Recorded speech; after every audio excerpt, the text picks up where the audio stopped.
Sikkim, one is at Mongan, the other one is at the Sikkim headquarters, Gangtok. The other one we have it in Ampi. In Sikkim, it's more than 32, but the recognized three, that is in the Swedish yoga meditation. Here, it's not based on any religion, caste, creeds, or anything else, but it provides value education. It's affiliated to the United Nations as a non-governmental organization in UNESCO and UNICEF.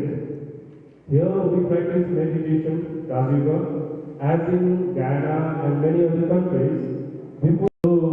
Here we have a person who will be giving a real valid best visitors on stage. So I would like to welcome him. So let's give a huge claps to welcome our real क्षमता. MQ means moral level, नैतिक क्षमता, और साथ में चौथा SQ. SQ means spiritual, आध्यात्मिक क्षमता. तो जिन बच्चों ने चारों का बैलेंस रखा वो समाज की परीक्षा में पास होंगे.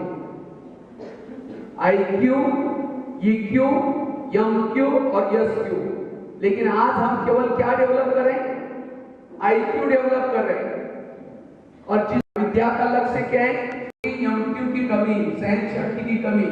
मैं तो करीबन भारत के 800 जेलों में गया हूं जहां कैदी बंद होते हैं. तो जेल में जाने वाले कैदी क्यों बने? वो अनपढ़ नहीं थे, उनकी IQ भी अच्छी थी, लेकिन उन्होंने सहन करना नहीं सीखा, गुण नहीं सीखे, इसीलिए आज उनसे द्वारा गलती होगी, इसीलिए जेल में चले गए. आज कोई मर्डर करता है, कोई नशा करता है, कोई भ्रष्टाचार दिखता नहीं, तब तक वैल्यूज नहीं आ सकते. आज आप लोगों को स्कूलों में हर चीज सिखाई जाती है. मैं अगर आपको क्वेश्चन भी पूछूंगा आप तुरंत जवाब भी देंगे. चंद्रमा पर पहला कदम किसने रखा था? बहुत अच्छा. हमारे शरीर में हमारा हार्ट का है लेफ्ट साइड में. बहुत अच्छा. देखो सब पता है आप लोगों को, 7 प्रकार का ज्ञान हो गया.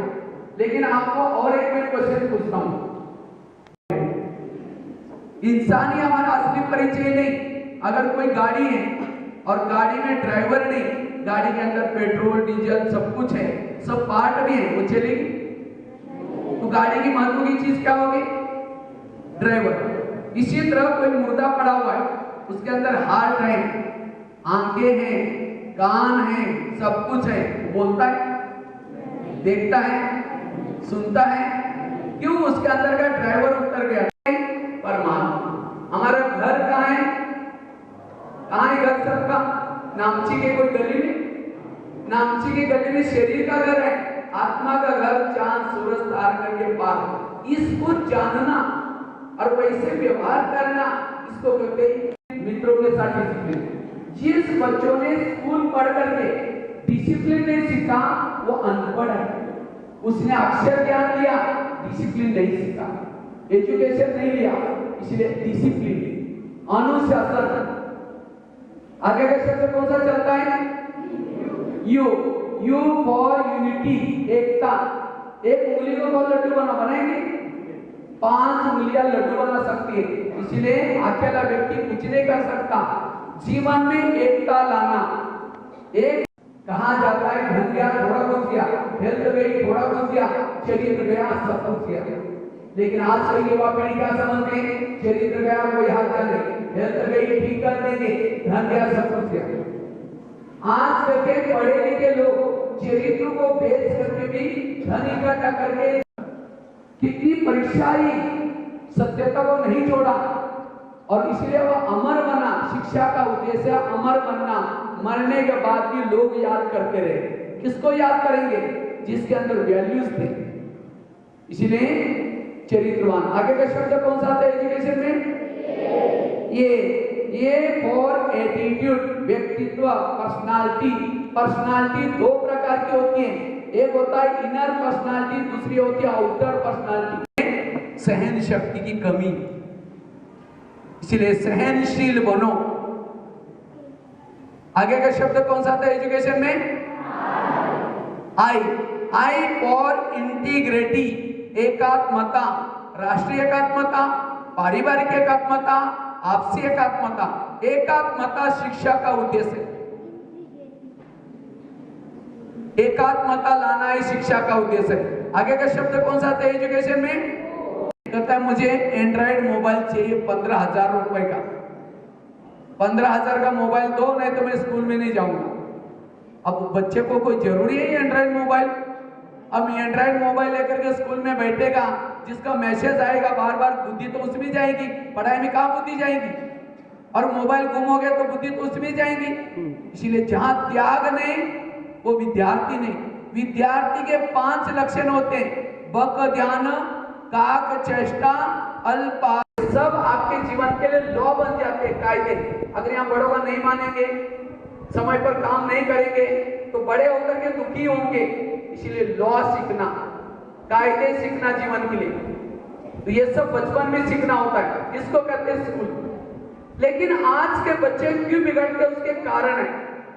उसके 4 कारण है बिगड़ने के कारण। लिखो, बिगड़ने के कारण। सबसे पहला कारण है गलत संगति, वैसी बनती वाणी। कहते हैं एक मछली पूरा तालाब को गंदा करती है, एक बच्चा गलत है पूरा क्लास को बिगाड़ देता है। इसीलिए संगत अच्छी रखो। एक कहानी मैं आपको सुनाता हूं। कहानी का बड़े टाइटल लिख दो, कहानी पूरी लिखने की जरूरत नहीं। कौवा और हंस की कहानी लिखो, कौवा और हंस की कहानी। अब इस कहानी को ध्यान से सुनना। कहते हैं एक पेड़ पर एक कौवा और हंस रहता था, तो दोनों की दोस्ती थी। तो एक बार कौवा, उसी जमाने में तो एक ही रावण था, लेकिन आजकल तो घर घर में रावण पैदा होते जा रहे हैं। क्यों? नशा करने से। इसलिए कभी भी जिंदगी में कोई भी नशा नहीं करनी। मैं अभी हमारे पास एक माउंट आबू में एक हॉस्पिटल है, ग्लोबल हॉस्पिटल। उस हॉस्पिटल में गया था तो मैंने देखा एक 10वीं कक्षा की छात्रा थी, जिसके गले में नली डाल करके उसकी माँ सब्जी का सूप पिला रही थी। तो उसके मम्मी को मैंने पूछा इसको क्या हुआ? कहा कि इसने 6 महीना तक घुटने के बैठे थे। उन्होंने 25-30 पन्ने लिया और बहुत सारी चीजें लिख करके महात्मा गांधी को पढ़ने के लिए दिया।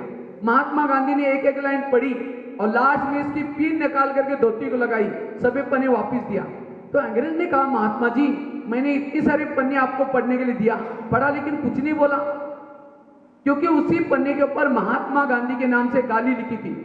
तो अंग्रेज कहता महात्मा जी को, महात्मा ने आपने इतनी सारी गालियां पढ़ी, कुछ बोला ही नहीं। उस समय महात्मा गांधी हाथ जोड़ के कहते आपका बहुत बहुत धन्यवाद। गाली देता काम के, आम के पेड़ को आम लगे, आप एक पत्थर मारते हैं, आम का पेड़ क्या करता है? क्या करता है? मीठा आम देता है। आपने क्या मारा था? पत्थर। आम ने क्या दिया? 2-3 आम। और हमें कोई गाली देता है तो हम क्या करते हैं? 2-4 गाली देते हैं वापिस। आम को पत्थर मारा, आम दिया, पेट भर दिया, हम संतुष्ट हो गए। और हमें कोई गाली देता है तो 2-3 गाली देंगे, वो गाली देने वालों को भी शर्म आएगी, मैं तो गाली दे रहा हूं और ये क्या बोल रहा है? झगड़ा होगा। इसको कहते हैं सहन शक्ति। सहन करना शुरू में कड़वा है, परिणाम मीठा है। इसलिए सहन करने का गुण, अगर एक गुण भी यहां से सीख के जाएंगे, आप समाज की परीक्षा में फेल कभी नहीं होंगे। आज समाज में जो भी प्रॉब्लम आ रहे हैं, ये प्रॉब्लम का सॉल्यूशन हो जाएगा। इसलिए सहन करना सीखना है। और उसके लिए एक फार्मूला है, निगेटिव बात को क्या बना दो, एक उसकी भी एक कहानी लिखो।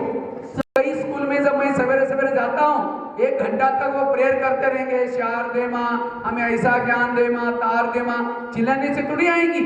हंस बनो, मोर बनो, कमल बनो, यह है शिक्षा का उद्देश्य। और जिसके बुद्धि में सरस्वती माँ बैठेगी, मुझे लगता है स्कूलों में लक्ष्मी का माता का फोटो नहीं होता, दुर्गा और देवी सब कुछ। अब समझो, और कमल के ऊपर बैठे, कमल का देखा है? कमल कीचड़ में होता है, पानी डालो तो भी गंदा नहीं होता, कीचड़ डालो तो भी गंदा नहीं होता, उसको कहते हैं कमल। इसी तरह दुनिया में इंटरनेट, फैशन, कितनी गंदगी है। अगर वो गंदी चीज हमारे दिमाग में, हम कमल नहीं है। जब कमल नहीं तो सरस्वती माँ कैसी बैठेगी? इसलिए कमल बनो, हंस बनो और मोर बनो। तो जो भी बातें मैंने आपको सिखाई, छोड़ के जाएंगे, लेके जाएंगे? नहीं तो रोज प्रेयर, भाई बहने बड़ों की आज्ञा प्रमाण चलेंगे और वैसा आचरण में लाएंगे, उनके संस्कार अच्छे बनेंगे। और इसीलिए गवर्नमेंट ने यह प्रेयर रखी है। उस प्रेयर में एक एक शब्द बड़ा अच्छा है, लेकिन आजकल के बच्चे केवल सर को दिखाने के लिए कहेंगे भारत मेरा देश है, सभी मेरे भाई बहन हैं, बड़ों के आज्ञा प्रमाण चलेंगे और आचरण कुछ भी नहीं। इस आचरण में तो प्रेयर को चेंज करो, ऐसा कहो भारत मेरा देश नहीं, यहाँ मेरा कोई भी भाई बहन नहीं, आज एक को मार के छोड़ेंगे और बड़ों की आज्ञा कभी नहीं मानेगा। उसको आचरण में ला रहा है, उसकी कीमत 300। तो इसमें जो 300 रुपए वाला जो बनेंगे वो हाथ खड़ा करो, जिनको 300 रुपए वाली मूर्ति बनना है हाथ खड़ा करो। चलो बहुत अच्छी बात है, हाँ हाथ नीचे करो। और किसी ने आधा हाथ खड़ा किया तो मैंने 150 रुपए वाला है, हाँ? और ये 300 रुपए वाला कब तक? शाम तक 300 रुपए वाला बन जाएंगे। तो कब तक? शाम तक। सदा के लिए। लेकिन सदा के लिए 300 रुपए वाला वही बन सकता है जिन्होंने इन बातों को आचरण में लाया और 300 रुपए के बारे में सोचते हैं। अब इस 3 मिनट के लिए अपने आप खुद को देखो और खुद के बारे में सोचो, मेरे अंदर किस प्रकार के दाग लगे? गलत संगत का दाग, बड़ों का कहना न मानने का दाग, टीवी देखने का दाग, गुस्सा करने का दाग। और इस लंबी यात्रा में मुझे जीवन में सफलता हासिल करने के लिए इन सद्गुणों की आवश्यकता है। सद्गुणों से ही मेरे संस्कार में बदलाव आएगा, मेरे व्यवहार में निखार आएगा। यह सद्गुण ही मेरा सच्चा श्रृंगार है। इसलिए चाहे कुछ भी हो जाए, मैं जीवन में सहनशील बनूंगा। मैं कभी भी सत्य। Secondary School, Namchi, would like to extend a very hearty vote of thanks to all the members of Brahma Kumaris for arranging such a useful program on importance of moral values. We have been fortunate enough to hear from Raj Yogi Brahma Kumar Bhagwan Bhai on various important issues on moral values, or we would rather say the important core life skills lying with us and sharing your valuable words. We are all inspired by your great words. Once again, thank you very much to all who assembled here. Thank you. Dear friends, and also to the respected guest and speaker of today, I really learned the many important and the things which is needed in our life. The most important, I learned that the discipline which the students should always maintain, and the students should always obey the words and the work given by the teachers and also the parents. And we all know that this program brought awareness. This program is one of the awareness program which brought awareness to all the students assembled here. And also, I would like to thank today's speaker for giving us such knowledgeable things which are required and needed in our life. And I request and I promise that I will always obey these messages which are given by our speaker. Thank you. School Council would like to thank you, sir, for teaching us importance of moral values. And I'm very grateful that I came to know today the importance of moral values in our life. IQ, today our students are focusing only on IQ, but we should not. But we should also know more about other values, like we should not be involved in bad companies. We should not involve.